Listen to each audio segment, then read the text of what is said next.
자, 오늘 테마 플랜 ABC 주제는요. 진단비를 능가하는 통원비 보험이라고 합니다. 오늘 백수원 전문가님 모셔볼게요. 전문가님 어서 오시죠. 네, 반갑습니다. 네, 반갑습니다. 자, 강의 주제 보자마자 좀 기대가 되는 게 저희가 진단비를 보통 가장 좋아하는데 네. 진단비를 능가하는 게 통원비 보험이다라는 게 또 주제거든요. 저희가 또 정확한 근거를 좋아하기 때문에 왜 통원비가 중요한지를 뭐 통계를 통해서 좀 네네. 살펴볼 수 있겠다고요. 네, 제가 먼저 어차피 보험이라는 거는 확률의 싸움이잖아요. 내가 가입한 보험이 얼마나 많이 발생되는 질환들을 포괄적으로 포함하느냐. 이런 거를 기준으로 해서 나의 보험을 선택하는 거라고 저는 생각을 합니다. 그래서 첫 번째 페이지를 보시게 되면은요. 네. 우리 대한민국에서 가장 많이 발생되는 질환이 이 세 가지인 건 누구나 다 아실 겁니다. 암이나 심장이나 뇌와 관련된 질환인데 1위가 부동의 1위인 암이고 그다음에 심혈관 질환, 뇌혈관 질환이 그다음에 2위, 3위를 순차적으로 차지하는데 보시게 되면 비용도 많이 들어요. 그리고 그쵸. 이 통계 보면은 암보다 생각보다 암이 제일 비쌀 것 같은데 뇌와 관련된 질환이 훨씬 비용도 많이 발생돼요. 예. 그리고 평균 연령도 50대가 넘어가면서 많이 발생되는데 여기 보시면 우리가 과거의 치료는 전체적으로 과거의 치료력을 보시게 되면 입원을 하고 분산해서 치료를 했어요. 그래서 뭐 방사선 치료나 이런 것들도 표적이 없었기 때문에 전체적인 치료를 하는 과정이 입원을 해야지만 치료가 계속 이어지는데 최근에는 의료기술이 많이 발달되면서 기존의 항암 치료들이 보시면은 진단, 입원, 수술, 항암 치료 이렇게 됐는데 지금은 진단하고 통원 치료를 통해서 표적 면역 항암 치료로 많이 발생되고 있는 거죠. 네.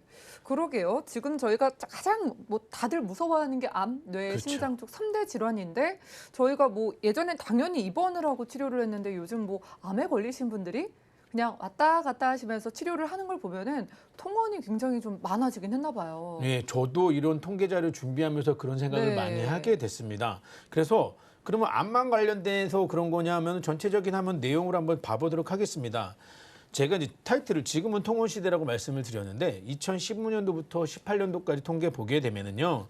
국민 1인당 이제 외래 진료 횟수, 평균 입원 일수를 한번 비교를 한번 해봤어요. 그래서 보시게 되면 이 전체 질병에 대한 외래 입원과 통원인데 입원은 전체적으로 19일 정도가 되고 외래는 17일 정도가 됩니다. 그래서 국민 1인당 평균 의료기관 방문 일수나 이것들이 직장인의 월 평균 근무 일수와 약간 비슷한 통계가 나오는 거죠.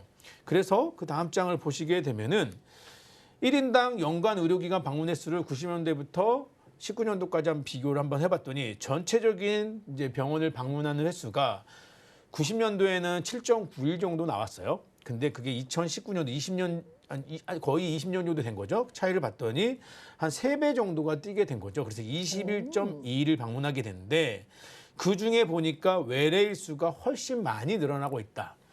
이 이야기는 우리가 그동안에 병에 걸리고 이랬을 때 입원해서 치료하는 걸 당연하게 여겼는데 지금은 의료기술이 많이 발전하다 보니까 굳이 입원을 하지 않고 짧은 기간에 간단하게 외래로 통원 치료를 통해서 병을 치료하는 횟수가 늘어났다는 거죠. 그래서 7일에서 18일로 2.5배 정도의 외래 일수가 늘어나게 된 거죠. 그러면은 입원비 보험 들고 계셨던 분들은 입원 자체를 안 하게 되면은 뭐 보장을 못 받으니까 통원비가 없으면은 치료를 하러 갔는데도 보장을 전혀 못 받으시는 분들 계시겠네요. 예, 맞습니다. 그래서 아마 저희가 방송에서 계속 얘기를 나눌 때요. 보험을 내용을 들여다보고 증권 분석하고 이런 좋은 제안도 드리고 할 때 입원비 특약을 많은 전문가들이 많이 빼시는 거를 아시고 계실 거예요. 이유는 사실은 보험료는 비싸요. 왜? 보험회사의 손해율이 높은 이유가 입원 일당이 많이 나가요. 근데 실제로 최근에 보험의 트렌드를 보면은 입원비를 많이 삭제하고 있거든요. 그러니까 과거부터 입원으로 인해서 보험회사의 손해율이 높다 보니까 보험료는 비싸졌지만 현재로서는 입원할 횟수가 적어지게 된 거죠. 그래서 입원 일당을 많이 빼게 됩니다. 그러면 그 통계를 또 하나 보시게 되면은요. 암 입원 통계에 대한 내용도 있습니다. 일단은 제가 서두에 말씀드리는 거는 오늘 통원 시대라고 말씀드린 거는 세 가지 질환에 대한 겁니다. 암이나 뇌나 심장에 대한.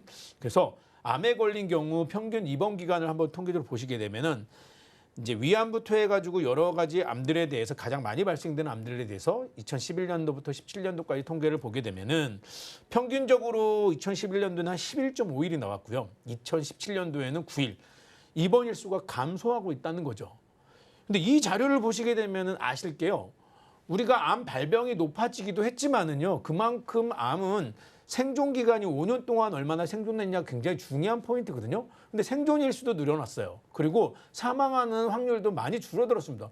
입원은 안 했는데 사망하는 확률이나 생존 일수가 늘어났다. 그러면은 다른 어떤 치료가 생긴 거거든요. 질병에 걸린 상태로 입원을 안 하시고 통원 치료를 하시는 분들이 뭐 늘어나 있다라는 게 정확하겠네요. 그렇죠. 네. 그래서 이제는 보험의 트렌드도 사실 진단비나 수술비에 포커스를 맞출 게 아니고 의료기술이 많이 발전하면서 우리가 이루어지는 행위에 맞춰서 보험들도 좀 다양화가 되고 있는데 그래서 제가 오늘 통원 일수에 대해서 좀 포커스를 맞춰서 보험을 선택하라고 말씀드렸습니다. 그래서 조금 더 내용을 좀 더 보여드리자고 보면은 우리 이대 질환도 보실 수 있어요. 이대 질환도 보시게 되면은 입원 일수가 2010년도부터 20년도까지 10년 동안 비교한 거 보니까 줄어들고 있습니다. 그러네요. 뇌졸중도 마찬가지로 뇌졸중 같은 경우는 굉장히 현격하게 큰 차이가 벌어지고 있습니다. 정말로 그렇다고 해서 뇌졸중이나 급성심근경색이나 암의 발병 확률이 줄어들지는 않았거든요. 근데 완치율이 높아지거나 치료가 좋아졌다는 얘기입니다. 그러면 입원 일수가 줄었는데 치료라 이런 것들이 좋아졌다는 거는 저는 판단하기에 통원의 횟수로 통원을 통해서 좋은 약들을 처방받고 치료받고 있다는 생각이 드는 거죠. 이렇게 시대가 바뀌는데 내 보험만 그대로면 안 되잖아요. 그렇죠. 이제 뭐 통원비 시대가 열렸다고 하니까 저희가 통원비 보험을 준비해 보고 싶은데 통원이라는 조건이 혹시 까다롭지는 않은지를 궁금해하실 것 같아서 정확하게 통원이 어떤 거가 통원일까요? 네. 저도 사실은 이 상품이나 이런 것들의 내용을 교육받았을 때 놀랬습니다. 이 통원비 보험을 생각보다 많이 주는데 아직 언급은 안 했지만 생각보다 많이 주는데 까다롭지 않을까라고 했는데 요 세 가지 보시면 돼요. 치료를 위해서 약 처방받기 위해서 우리가 병원을 가요. 약 그래도 받으러 주고. 갔는데 줘요? 네. 그리고 치료를 위해서 검진을 받으러 가도 줍니다. 그리고 치료를 위해서 진료나 검사를 해도 통원 치료로 인정되기 때문에 이때도 보험의 혜택을 받을 수 있다는 거죠. 와, 저는 많이 준다고 하니까 왠지 엄청난 뭐 수술을 하거나 대단한 치료를 하러 갈 때만 통원비를 주나라고 생각을 했는데 약을 그냥 받으러 가도 주고 치료를 위해서 검사를 받으러 가도 주고 저희가 뭐 생각보다 좀 쉽게 받을 수 있겠다는 생각이 드는데 대표적으로 암도 받을 수 있다고 하셨잖아요. 그렇죠. 암으로 통원을 하게 되면 실제로 받을 수 있는 거 어느 정도 좀 예상이 될까요? 이제 제가 이제 이 내용을 하나하나 자세하게 설명을 좀 드릴 건데요. 여기서 놓치시면 안 되는 게요. 무조건 준다. 내가 여기에서 뭐 어떤 치료를 받건 이런 상태에서 무조건 준다. 이렇게 보시면 안 되고 요런 조건들이 맞춰졌을 때 이 금액이 합창됐을 때 보험금이 지급된다를 꼭 명심하셨으면 좋겠습니다. 그래서 먼저 제가 설명을 좀 간단하게 드릴게요. 보시면은 이제 5가지 특약으로 이루어져 있습니다. 화면에 보시는 것 같이. 네. 그래서 3대 질병 통원비, 3대 질병 종합병원 통원비, 3대 질병 상급 종합병원 통원비, 암 직접 치료, 상급 종합병원 통원비 이렇게 구성이 되어 있다고 보시면 돼요. 그래서 3대 질병 통원비, 3대 질병 종합, 3대 질병 상급 종합은 같은 맥락으로 암이나 뇌나 심장 쪽에 대해서 포괄적으로 선택이 된다고 보시면 돼요. 거기에 암과 뇌혈관과 허혈성 심장 질환에 따라서 받는 금액이 다르다. 일단 첫 번째 암 먼저 제가 보겠습니다. 여기에서 언급하는 내용들은요. 내가 암 진단을 받고 동네 의원을 갔을 때가 아니에요. 사실은 제가 암 진단 받고 치료받는데 과연 동네 조그마한 병원 가가지고 제가 통원 치료를 받을까요? 가라고 해도 안 가실 것 같은데요. 그렇죠. 분명히 대한민국에서 가장 내노라 하는 큰 병원들을 선택해서 그렇죠. 가실 거예요. 그게 상급 종합병원이라고 저는 생각을 합니다. 그랬을 때 상급 종합병원에 갔을 때는 이 4가지가 다 혜택이 되는 거죠. 그래서 여기 보시면은 암을 비교해 봤을 때 3대 질병통원비 10,000원이라고 되어 있어요. 이거 3대 질병통원비 10,000원이라는 건 어떤 병원을 가더라도 10,000원은 줄게. 이 얘기거든요. 네. 그다음에 두 번째 3대 질병 종합병원 통원비. 이것도 종합병원 이상급을 가게 되면은 위에 3대 질병통원비랑 같이 해가지고 6만 원을 줄게 이렇게 되고 여기에 제가 만약에 뭐 큰 상급 종합병원 있잖아요. 우리 흔히 많이 알고 있는 대학병원이나 이런데 그런 데를 상급 종합병원이라고 봤을 때 그 3급 종합병원을 갔을 때는 3대 질병 통원비, 종합병원 통원비, 상급 종합병원 통원비 해서 26만 원이 지급이 되는 거예요.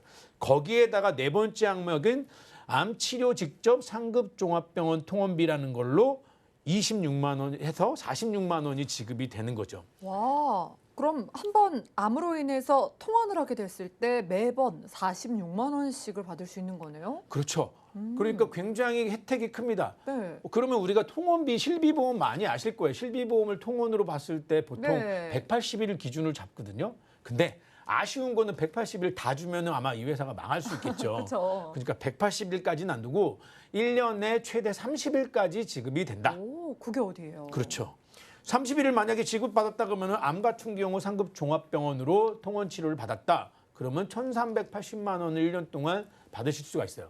그런데 제가 이렇게 소개드리는 가장 큰 장점은 우리 진단금은 한 번 받고 끝이지 않습니까? 그런데 통원비는 매년 30일이에요. 그러니까 올해 다 써가지고 1,380만 원을 받았다. 그럼 내년에 또 30일이 생기는 거예요. 그리고 오. 그 다음에 또 30일이 생기는 예. 거고요. 이게 제가 전해드리는 가장 중요한 포인트입니다. 매년 30일씩 받을 수 있다. 아, 그러니까 이 보험을 가입해서 통원비를 총 30회 받을 수 있다는 것도 아니고 매년 30회씩이 다시금 리필이 되는 거니까 그렇죠. 그 흔한 우리가 가장 무서워하는 암에 걸렸을 때 매년 30회씩의 통원비를 보장받는다고 생각만 해도 이 진단비에 추가로 얹어가기에 참 좀 든든한 보험이 아닐까 싶습니다. 자, 암을 봤는데 다음으로 이대 질환도 봐야 되잖아요. 네. 뇌 쪽은 어때요? 뇌나 심장 쪽도 하나하나 좀 설명을 네. 드릴게요. 그리고 조금 전에 니필이라는 얘기해 주셨는데 정말로 딱 맞는 맞아요. 표현인 것 같다는 네. 생각이 들었어요. 자, 뇌와 관련된 것도 좀 말씀을 드리겠습니다. 보면은 우리가 뇌와 관련된 거는 뇌졸중을 보시면 되세요. 여기 뇌혈관도 혜택이 되고 있지만 제가 최대로 받을 수 있는 금액을 설명드리는 거는 일단 뇌졸중입니다. 뇌졸중도 마찬가지입니다. 제가 암에 대해서 얘기할 때도 1번, 2번, 3번 3대 질병 통원비, 3대 질병 종합병원 통원비, 3대 질병 상급 종합병원 통원비는 같이 해당이 되는 거고 이게 뇌졸중에 대한 내용입니다. 이 세 가지는. 그런데 5번에 보시게 되면 뇌혈관 질환 상급 종합병원 통원비라는 게 있어요. 이거는 10회라고 되어 있는데 뇌혈관 질환 상급 종합병원 통원비라는 거는 뇌혈관은 뇌졸중을 포함하고 있잖아요. 그러니까 뇌졸중 진단을 받았을 때는 이 5번 항목도 혜택이 되는 거죠. 반대로 또 얘기하면은 뇌졸중이 아니고 기타 뇌혈관이나 코드가 다른 뇌혈관 질환에 대한 진단을 받았을 때는 1, 2, 3은 해당이 안 되겠지만 5번은 해당이 될 수 있겠죠. 그래서 이게 각각이 합쳐지게 되면은 연간 46만 원인데 46만 원 똑같이 받는데 암은 1,380만 원인데 왜 뇌졸중은 980만 원이야? 네. 하실 수 있는데 밑에 5번에 보시게 되면은 뇌혈관 질환 상급 종합병원 통원비는 암이랑은 다르게 10회 한도예요. 1년에. 아, 네. 그래서 그 금액이 차이가 나서 1년에 받는 금액이 틀린 겁니다. 그러면 심장 쪽도 한번 같이 한번 들여다볼게요. 나온 김에. 역시나 심장 쪽과 관련된 거는 제가 예시로 드리는 최대 맥스는 급성심근경색이라는 병에 대한 예시입니다. 역시 1, 2, 3번은 다 공통적으로 해당이 되는 게 급성심근경색에 해당되는 거고요. 마지막에 6번에 허혈성 심장질환 상급 종합병원 통원비가 연간 10회가 20만 원이 있습니다. 이건 또 마찬가지로 허혈성 심장질환이라는 거는 급성심근경색을 포함하기 때문에 급성심근경색 진단을 받고 상급 종합병원 통원을 받았을 때는 이 네 가지가 다 혜택이 되는 겁니다. 마찬가지로 예를 들어서 우리가 심장 쪽 질환에서 많이 알고 있는 질환 있잖아요. 협심증으로 진단을 받고 통원을 상급 종합병원 받았다. 이때는 1번, 2번, 3번은 해당이 되지 않는다고 보시면 되고요. 6번만 해당이 돼서 연간 10회 한도로 20만 원이 지급된다. 저는 이것도 나쁘지 않다고 생각이 돼요. 그래서 조금 전에 설명드린 뇌졸중과 마찬가지로 급성심근경색 진단을 받았을 때도 980만 원의 보험금이 지급될 수 있다. 이렇게 해가지고 암이나 뇌나 심장 쪽 질환에 대해서 안내를 드리게 된 거죠. 네, 이게 여러 개의 보험 상품을 만나보고 있는 게 아니라 새로 나온 딱 한 가지 통원비 보험으로 가장 걱정되는 암이랑 뇌랑 심장 쪽에서 매년 이렇게 좀 든든하게 받을 수 있는 것 같아요. 자, 저희가 이제 기존의 보험에 추가로 가져가기 좋은 네. 보험이잖아요. 네. 보험료가 얼마 정도일까요? 우리 방송에 나와서 전문가님들이 얘기하실 때 가성비가 나쁘면은 사실 제안 드리기 너무 어렵잖아요. 그렇죠. 방송 보시는 시청자님들이 제일 궁금해하시는 게 그래서 보험료가 얼마야 하잖아요. 사실 저도 뭐 물건을 파는 사람이 아니기 때문에 싼 거 이렇게 말씀드리고 싶지는 않은데 생각보다 제가 봤을 때는 그래도 괜찮은 보험료로 설정이 된 것 같아요. 그래서 플랜을 보시게 되면은 암과 뇌졸중과 급성심근경색이라는 병으로 상급 종합병원 통원을 받았을 때 40세, 50세 보험료를 비교했을 때 보면은요. 25년나 90세 만기로 했을 때 40세 교통은 여성이 25,000원 정도 나오고요. 오, 진짜요? 예, 남성은 32,000원 정도 나옵니다. 그리고 60세를 보시게 되면은 여성은 16,000원이고 남성은 31,000원이에요. 갑자기 여성은 왜 이렇게 싸졌어요라고 보험료가 그러게요. 싸졌어요 할 수 있는데 네. 위에 보시면은 한도가 줄어요. 제가 46만 원 지급된다고 했던 맥스의 개념은 50세 이하의 기준이에요. 그러니까 50세가 넘어가셨을 때는 46만 원이 아니고 지급되는 보험금이 조금씩 줄게 되겠죠. 그래서 보험료가 싸지게 되는 거죠. 그렇기 때문에 이 가성비도 저는 절대 나쁘지 않다고 판단이 되고 있어요. 그런데 여기에 또 하나의 장점이라고 할 수 있는 거는 이 제가 소개드리는 이 보험의 내용은 이것만 구성할 수 있는 게 아니고요. 내가 원하는 다른 특약들도 같이 종합적으로 구성할 수 있습니다. 그 이야기는 납입면제 혜택도 같이 넣을 수 있다는 거예요. 제가 이 5가지, 6가지 특약만 설명을 드렸지만 여기에 보험이 없어서 나는 진단비도 넣고 싶고 뇌혈관 진단비도 넣고 싶고 수술도 넣고 싶어. 네. 충분히 하실 수 있고 거기에 맞춰서 가장 보험을 선택하시는데 중요한 납입면제 혜택도 넣을 수 있습니다. 그런데 아쉬운 거는 딱 하나가 있어요. 어떤 거예요?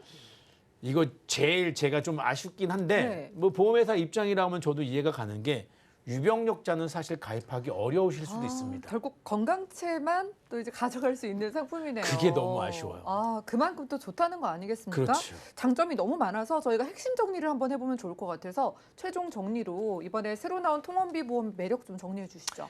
예, 제가 간단하게 다시 한번 정리해서 말씀드리면은 일단은 아셔야 될 거는 병력이 좀 있으신 분들은 어려울 수 있다. 근데 그 병력이 어떤 거냐에 따라서는 전문가와 직접 상담을 통해서 알아보시면 될 것 같고요. 일단은 건강하신 분들을 기준으로 잡았을 때 우리가 가장 중요하게 여기는 3대 질병입니다. 근데 3대 질병이 통계도 보셨지만은 치료 기간이 길어지는 질병에 대해서 매년 보험금을 지급받을 수 있습니다. 진단비 한 번 받고 끝나는 그런 보험들이었어요. 그래서 우리가 암 같은 경우는 재발이나 전이 이런 것들에 대한 걱정이 많으셨습니다.